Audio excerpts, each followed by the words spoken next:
It happened one golden Saturday afternoon, the kind of day you expect in a quiet Colorado neighborhood, where sunlight spills over trimmed lawns and neighbors laugh over glasses of wine. My daughter, Madison, had her usual gathering out on the patio. People from her real estate office, a few of her husband Ryan's golf friends, and some ladies from her morning yoga class. I stayed where I always did, on the edges in the kitchen. My name is Barbara Jean Morgan, and I was pulling a tray of warm shortbread cookies from the oven, an old recipe passed down from my mother. I arranged them carefully on a platter, wiped my hands on my apron and stepped outside to offer them, just like I had done 100 times before. The backyard buzzed with noise. Madison stood at the center, drink in hand, laughing louder than anyone else, tossing her highlighted hair with every joke. When I caught Ryan's eye, he gave me a small nod, then looked away. "Cookies, everyone," I said gently, holding out the tray. A few guests took one out of politeness. One woman murmured something nice as she bit in. Then Madison laughed and waved toward me, saying, "Oh, she kind of just stays here," like I was some forgotten piece of furniture. The laughter that followed wasn't cruel, but it was awkward, tight. It still stung like a slap. I didn't say a word. I just stood there holding the tray, pretending my hands weren't trembling. I looked down. Ryan didn't meet my eyes. No one corrected her. No one said a thing. I went back inside and placed the tray on the counter. I didn't cry. I didn't say anything. I spent the rest of the evening clearing plates, gathering glasses, and washing dishes alone. By the time the guests had left and I heard Madison's heels clicking up the stairs, I was still wiping down the granite countertop. Ryan passed behind me and muttered, "Thanks, Barbara," before disappearing into the den. Not Mom. Not even mother-in-law. Just Barbara. 3 days later, I was alone in the kitchen again making my morning tea. As I reached for a mug, my hand brushed a tall glass drying on the rack. It hit the floor and shattered loud and sharp. "Damn it," I whispered, crouching down to clean the pieces. I didn't even hear Madison come in until her voice snapped through the air. "What did you do now?" she barked. "I'm sorry, I started, but she cut me off with a raised hand. "You need to know your place," she said coldly. "You think you belong here? You think cleaning crumbs gives you some kind of right?" I stared up at her, still holding broken glass. "I'm your mother," I said quietly. "This was my house." "So what?" she snapped. "You think that matters?" She pulled her phone out of her pocket. "Get out now or I swear." At first I thought she was bluffing. Then I saw her thumb press the screen. I heard the ring and watched her put the phone to her ear. "Yes, hello," she said calmly. "I need to report a trespasser." I didn't wait to hear the rest. I walked past her, out the back door, into the yard where my rosemary and daisies still bloomed. I stood barefoot on the patio, the sun too bright, the air too still. This garden was the only part of the house that still felt like mine. I had worked that soil with my hands. I had planted every seed. I had dreamed in this dirt. And still, even here, her voice followed me, sharp, controlled, speaking to a stranger on the other end of the line. She was really doing it, calling the police. In that moment, something clicked inside me. Madison didn't see me as her mother anymore. She saw me as something in the way. Something that needed to be gone. And for the first time since my husband David passed, I didn't feel tired. I didn't feel small. I felt clear. Awake. This might not be my home anymore, but it was still my house. Now I was going to act like it. It was spring of 1983 when David and I first walked into that old, leaning Victorian fixer-upper tucked into a sleepy neighborhood outside Boulder. The paint was chipped, the stairs creaked, and the kitchen looked like it hadn't changed since the 50s. But to us, it was magic. We'd been married 16 years by then. 16 years of early shifts, tight budgets, and no-frills living. We hadn't honeymooned in Europe. We borrowed a friend's cabin up in the mountains, cooked beans on a camp stove, and drank cocoa under one shared blanket. That was who we were, no glamour, just grit. I still remember David running his hand along the crooked banister. He grinned like a kid. "It's got good bones," he said. "Just like us."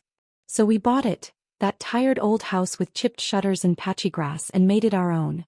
I still remember the morning David and I painted the living room together.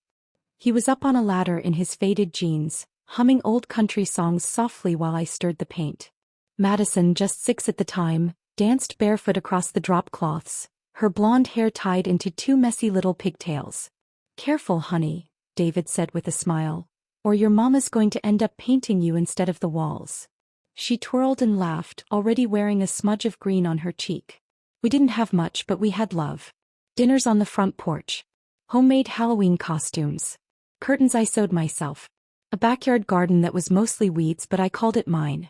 That house held our whole story. It watched me cry when David lost his job, and then cheered along with us when he got hired fixing HVAC systems. It heard the birthday songs, felt the tiny feet running through its halls, and absorbed every sleepless night with quiet grace. Its walls held our memories like layers of old paint. Then in 2006 David got sick. The stairs became too hard, so we turned the downstairs den into a bedroom. I made soup, rubbed his back through the worst of it, and stayed close. One morning, just as the sunlight slipped through the blinds, he passed away. Quietly. Gently.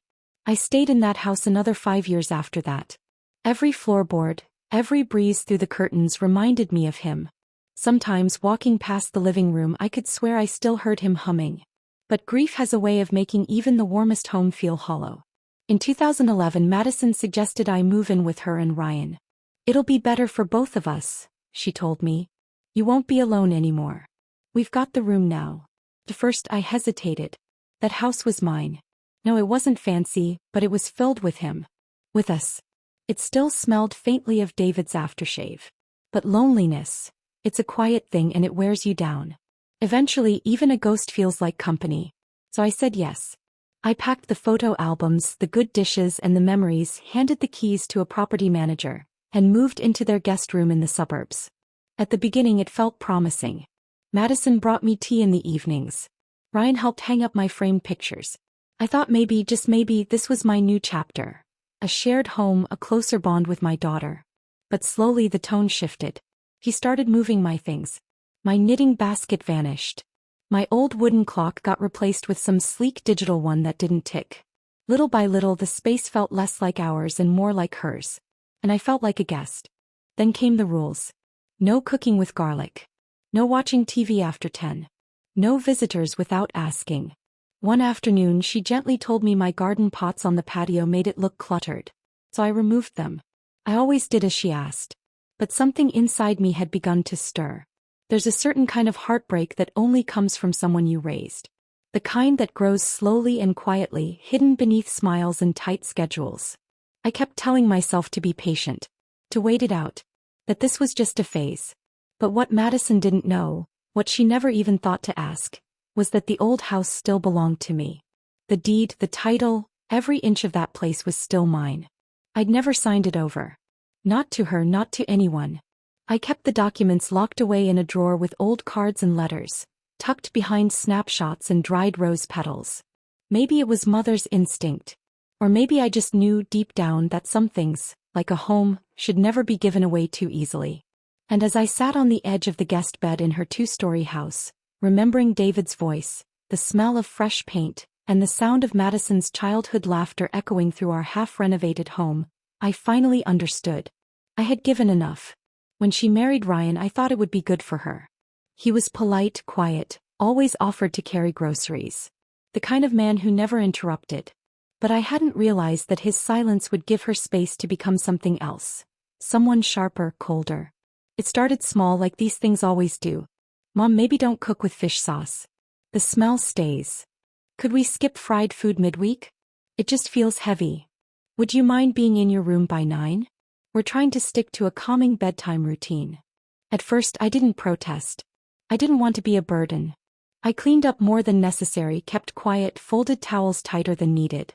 Then it became, no guests. No music without headphones. No laundry outside. No new plants. They messed with the aesthetic. Until, without realizing it, my world had shrunk to one room and one role. Be invisible. I was allowed to cook. I was allowed to clean. But not to live. I was what Madison once described, smiling to her friends. Helpful. But it no longer felt like help. It felt like servitude. She never said thank you. He didn't need to. I swept the porch. I packed their lunches. I watered the rose bushes she forgot she even planted. I was the maid. The ghost in the hallway. But ghosts? We listen. One night I went downstairs quietly to heat a cup of milk. I paused at the corner of the kitchen when I heard them talking in the living room. "She's just Always there. That's what I heard Madison say, her voice low but clear. Ryan mumbled something I couldn't quite make out. Then Madison spoke again, sharper this time. She's draining us. She's exhausting. Like emotional clutter.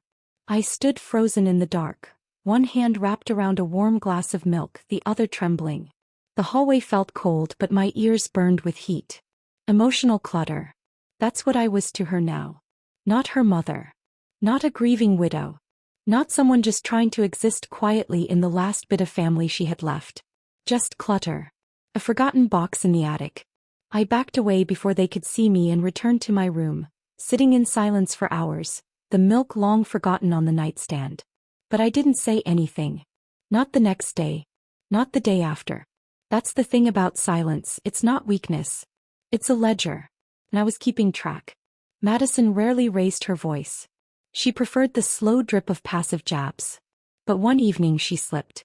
We were having dinner with two of Ryan's friends, business types full of cologne and opinions. The kind of men who call themselves investors but don't seem to invest in anything real. I had spent the whole day cooking, roast chicken, mashed potatoes, green beans. Everything from scratch. The house smelled like the past. Like care. Midway through dinner, one of the men laughed and said, "This chicken's incredible. Did you make it?" Madison barely paused. "Oh God, no," she said, waving her hand. "That's our resident freeloader's work." The table went quiet for a beat too long. Then someone chuckled and the others followed, shallow and unsure. I smiled politely. Didn't say a word. Ryan glanced at me and then quickly looked away. Resident freeloader. That's what she called me. In front of strangers. In the home that David and I had bought with nothing but determination and second-hand furniture. I excused myself before dessert. I didn't cry. I didn't slam doors. But I didn't sleep that night either. I laid in bed, staring at the ceiling, hearing every one of her words echo back. I thought of the little girl I used to hold through thunderstorms. The one who clung to my hand and whispered, "You're my favorite person, Mama." That little girl was gone now. Replaced maybe by ambition or bitterness or a version of adulthood that had no room for softness. But what she seemed to forget was this. The house she decorated with her sleek chairs and gourmet spices still belonged to me. It always had. And the woman she mocked? The one she called a freeloader? She still held the deed. It was a Thursday afternoon. The house smelled faintly of lemon polish. The blinds let in lazy stripes of sunlight. I was folding laundry. My clothes, Madison's, Ryan's. I'd even paired their socks. Habit, I guess. Madison walked in holding a slick-looking folder. She crossed her legs and sat like she was about to give a presentation. "Mom," she said too casually, "I need a favor." I looked up. What kind of favor? Her smile didn't reach her eyes. Just a signature, really. Some paperwork about the house. It would make things easier, refinancing, taxes, equity stuff. Nothing changes. You'd still live here. Still live here. In my own house. I folded a towel slowly. "I don't think that's necessary," I said, my voice quiet but firm. She sighed like I was being unreasonable. "It's just a form. Walter could notarize it, if he's even still alive." I looked her straight in the eye. The silence that followed was heavy. "No." She repeated it, surprised. "No. No, Madison. That house is still in my name. It's the only thing your father and I built together. I'm not signing it away." Her lips pressed into a line. She stood up and left the room without another word. I thought that would be the end of it. I was wrong. A week later I got a call from the bank. They had questions about a new mortgage application tied to my address. I was confused, asked for clarification, and that's when I found out. Madison had submitted paperwork for a home equity line of credit, using my house. In her name. With forged documents. The bank sent me copies. There was her signature, stating she was the legal owner. That she had inherited the home. That she was caring for her elderly dependent mother, and had taken over all financial decisions. I stared at the papers for a long time. My hands were trembling, but my thoughts were clear. This wasn't just disrespect. This was theft. That evening I walked into the kitchen while she was pouring a glass of water. I didn't shout. I didn't throw the papers in her face. I just said, "I spoke to the bank. I know what you did." She didn't flinch. She took a sip and set the glass down. You shouldn't be poking around in things you don't understand, Mom, she said. I understand perfectly, I replied. You tried to steal this house. She leaned back against the counter and stared at me. Look, she said, her voice sharpening, you're not getting any younger. You don't work. You don't contribute. All you do is take up space. I take care of this house, I said. I cook. I clean. You exist. He cut me off. That one word hit like a slap. But I didn't back down. And still, I said, it's my name on the deed. Her face twisted. Just for a second, something flickered across her expression. I saw it flash in her eyes, panic, rage, entitlement, before she let out a dry, humorless laugh. You think that matters? She said. You think that piece of paper means something? I didn't say a word. You don't own this house, Mom, she snapped. Not really. You're here because we allowed it. Because I had one soft moment and thought it might be nice to keep you close. But let's be real, no one kept you here out of love. Each word landed like a stone tossed onto a casket. Heavy, final. And she wasn't finished. And if you won't cooperate, she said, stepping closer, then maybe you shouldn't be here at all. What does that mean? I asked. It means, she said slowly and coldly, you have 1 week to move out. Or I call the police and report you for trespassing. That's when I understood. Madison didn't just want me out, she wanted everything. The house, the history, the inheritance, the freedom to rewrite it all without me in the way. She mistook my silence for surrender. But what she forgot was simple. I wasn't the one trespassing. I owned the land under her polished shoes. Just after 3 a.m. I got out of bed without a sound. I moved slowly, not from fear, but because I had rehearsed this moment in my mind too many times to count. The house was still. Ryan would be upstairs sleeping, and Madison, maybe she was scrolling through her phone like always, the screen glowing under the covers. Whatever she was doing, I didn't care anymore. I opened the closet and pulled out a small suitcase I hadn't touched in years. I packed just what mattered. A few clean clothes, my old leather wallet, the marriage certificate David and I signed back in 1967, his death certificate, and most important of all, the title deed to the house. As I closed the case, my hand brushed a photograph on the nightstand. David in his wedding suit, grinning like a boy. Me in that cream-colored dress my mother helped me sew.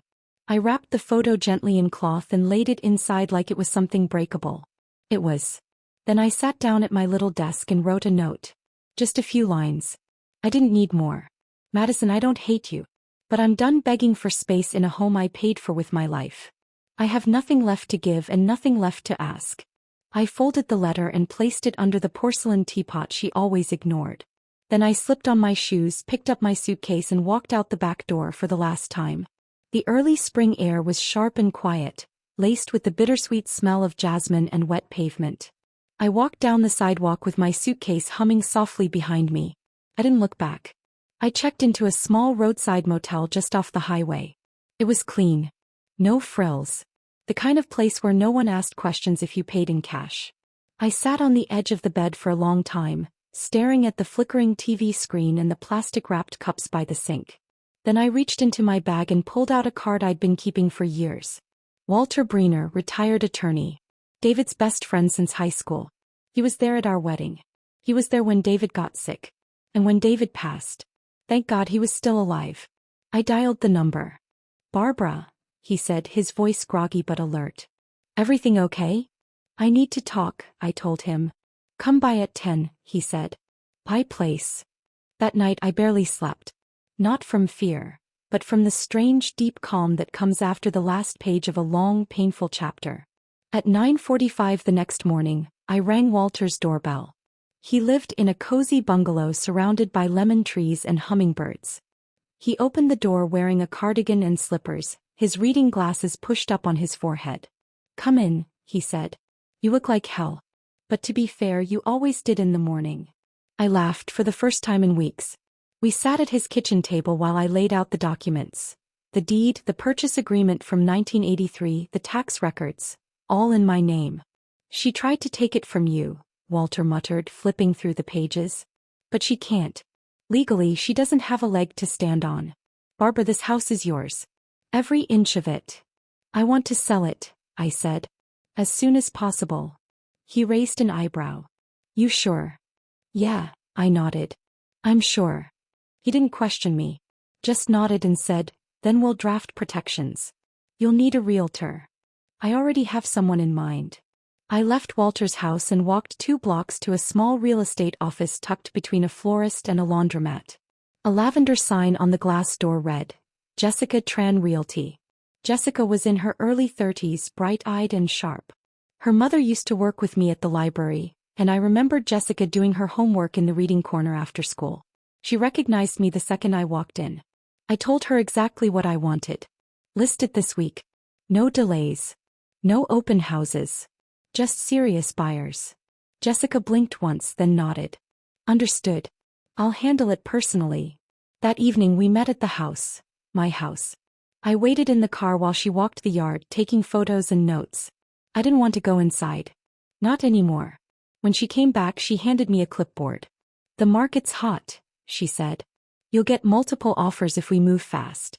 But first, she held out a pen. You need to authorize the listing. I took the pen. I thought maybe my hand would tremble. That I'd hesitate. But I didn't. My signature was steady. My heart was steadier. The scratch of my pen across the contract was the quietest rebellion I'd ever made, and the loudest thing I'd ever said to my daughter. That night I didn't cry. I didn't doubt. I booked a different hotel closer to downtown and fell asleep with the curtains wide open, letting the glow of city lights remind me that I was no longer living under anyone's roof. I was reclaiming my own. Jessica moved quicker than I could have hoped. At exactly 8:14 a.m., the listing went live. 3 crisp photos, a short, polished description, highlighting the home's character, garden, upgrades. No mention of the current occupants. Just, charming 3-bedroom Victorian. Mature landscaping. Original ownership since 1983. By 10 o'clock her phone wouldn't stop ringing. By noon she'd already shown it virtually to 2 cash buyers from out of state and 1 young couple relocating for work. And by 4 p.m. we had 3 offers, each full price or higher. The first was a tech executive looking for peace and privacy. The second, 2 sisters planning to renovate and flip. But the third, her name was Diane, was a woman in her 50s, recently divorced, looking to start again. She spoke to Jessica with a voice that sounded like mine used to, calm, tired, but certain. Her offer was clean. All cash. No strings. I chose her. Jessica texted over the contract. I reviewed it slowly, glasses low on my nose, hands steady. When I clicked sign, I didn't shake. Not even once. By sunset the house was no longer mine, and no longer Madison's. I sat on the motel bed as golden light spilled across the room and faded into violet dusk. My phone buzzed beside me. Madison. I didn't answer. Another call came 20 minutes later. Then another. Then another. By the time I'd finished brushing my teeth, she'd called 7 times. No voicemail. No text. She didn't want to explain, she wanted control. I turned the phone on silent and set it face down on the nightstand. The next morning her world changed. At 8:30 a.m., a courier arrived at the front door with a certified envelope. Inside, a notarized copy of the legal transfer of ownership. Effective immediately, the property now belonged to Diane Westfield. Attached to it was a formal termination of tenancy. 7 days to vacate or legal eviction proceedings would begin. The envelope listed my name in the sender box. Not Mom. Not Barbara. Just B.J. Morgan. I imagine Madison stood there, reading and rereading the pages, searching for some missing clause, some loophole. But there wasn't one. Because what she never understood, what she never cared to learn, was that I never needed to yell. I just needed to remember what was mine, and act on it. By noon, Jessica texted me with an update. Got a call from a woman claiming to be the homeowner. Sounded panicked. Madison had tried to dispute the sale. Jessica's reply was swift and clean. All documentation has been verified and filed with the county. Miss Morgan is the sole legal owner and acted within her full rights. This conversation is closed. Madison called me 8 times after that. Just once did she leave a message. Mom, what are you doing? You can't sell this house, we live here. Are you losing your mind? Call me back. Please. This isn't funny. That word again. He never once said you. Not you built this. Not you lived here first. Not I'm sorry. No. In her mind we lived there and we were being kicked out. But I wasn't part of we. Not anymore. By dinner time my phone had rung 24 times. I didn't pick up once. I sat quietly, sipping the same kind of chamomile tea David used to brew for me when the thunder got too loud, watching cars thread through the city like glowing veins. She didn't leave a second voicemail. By then she knew I wasn't bluffing. And I wasn't coming back. It didn't take long for the neighborhood to start whispering. By midweek people noticed. Cars slowed near the house. Sprinklers paused just long enough for someone behind a hedge to mutter, "Isn't that the daughter getting kicked out?" By Friday the gossip had rhythm. "She's getting evicted." "No, she's squatting." "Her mother sold the house without telling her." I thought that place was in the family. And worst of all, the line that stuck in the air long after doors closed. Imagine getting thrown out of your own mother's house. Oh, I heard them. That morning, Madison stepped outside wearing oversized sunglasses, too bright lipstick, and her chin held way too high. But the bags under her eyes and the twitch in her jaw betrayed her. She packed slowly like she was hoping someone would intervene. That I'd pull up teary-eyed with a last-minute apology and a change of heart. That a miracle would undo what she'd spent years daring me to do. But no miracle came. Just silence. And a moving truck she had to pay for herself. When she finally wheeled her 2 designer suitcases down the porch steps, she clutched her phone like a lifeline. It buzzed and blinked, spam calls, app updates, number she didn't recognize. But not from me. Not once. She called again. And again. And again. I didn't answer. Not because I was cruel, but because I had finally said everything I ever needed to say. The truth is she never really listened. Madison had spent a lifetime talking at me, never to me. And now my silence was the clearest message I could ever send. Ryan didn't help her carry a thing. He stood by the car, arms crossed, eyes far away. When she tried to hand him one of her bags, he took a step back. "I'm going to my mother's," he said flatly. Madison blinked, startled. "Ryan, He didn't wait. He just shook his head, got in the car and drove off. So there she stood, alone on the curb with her 2 designer suitcases and a phone full of unanswered calls. That night, just after 9 p.m., I heard the knock at the security gate of my new apartment. I had just made tea, mint and chamomile, and the city glowed beyond the glass like a breathing constellation. My new home smelled like wood polish and peace, the kind of peace I hadn't known in years. I checked the monitor. It was Madison. No sunglasses. Her makeup was smudged, her eyes swollen and red. He buzzed again. Then slowly she sank to her knees on the sidewalk. She didn't speak at first, just looked up into the camera. Her lips trembled. Then softly, "Mom, I'm sorry. Please," she whispered. "Just for a little while. I have nowhere to go." She folded her hands together, just like she did when she was 5 and prayed for a bicycle. As if that gesture might work again. "Please, Mom." I watched her for a moment. Then I stood up, walked to the window and drew the curtain closed. I didn't do it with anger, just certainty. She had taught me something I never wanted to learn. That even the ones you love most can cross a line. And sometimes you don't come back from that. My apartment sat on the 24th floor, tucked into the heart of the city. From up here the noise softened. The skyline shimmered like memory. Neon lights blinked like tired stars. The buildings below stood like old friends, arms crossed against the wind. It wasn't grand. But it was mine. Fully paid for, with the sale of that house. The first thing I did was start a tiny herb garden on the balcony. Just mint mostly. David used to love the smell. In the mornings I'd crush a leaf between my fingers and let it drift over my coffee like memory. The quiet here wasn't like the silence I'd known under Madison's roof. That had felt like punishment. This was rest. One evening I brewed a cup of mint tea, wrapped a shawl around my shoulders, and stood by the window as the sky folded itself into violet and deep blue. That's when the phone rang again. "Madison." I let it ring. Then I turned the screen face down. 10 minutes later the intercom buzzed. I looked at the monitor. She was there again. Coat too thin for the night air, hair messy, clutching a duffel bag under the streetlight like someone who had run out of time. "Mom," she said into the speaker, voice cracking, "please, let me stay. Just until I figure things out." I didn't answer right away. I watched her shift from foot to foot. She looked so small. She had burned every bridge, certain she'd never need to cross one again. I stepped out onto the balcony. She looked up and hope flashed across her face. That kind of hope hurts. The kind that makes you wish you didn't have to be the one to put it out. I stayed quiet for a long moment. Then, calm and firm the way she used to confuse with weakness, I finally spoke. Don't ever think you can fool an old woman, especially not your mother. Not twice. She stared up, eyes wide, and then they dropped. She nodded once. Just once. And somehow I knew she finally understood. I went back inside, picked up my tea, and pulled the curtain closed behind me. I didn't watch her walk away. I didn't have to. I'd already left a long time ago. Subscribe to the voice inside. Because here, revenge doesn't need to shout. It just needs to remember.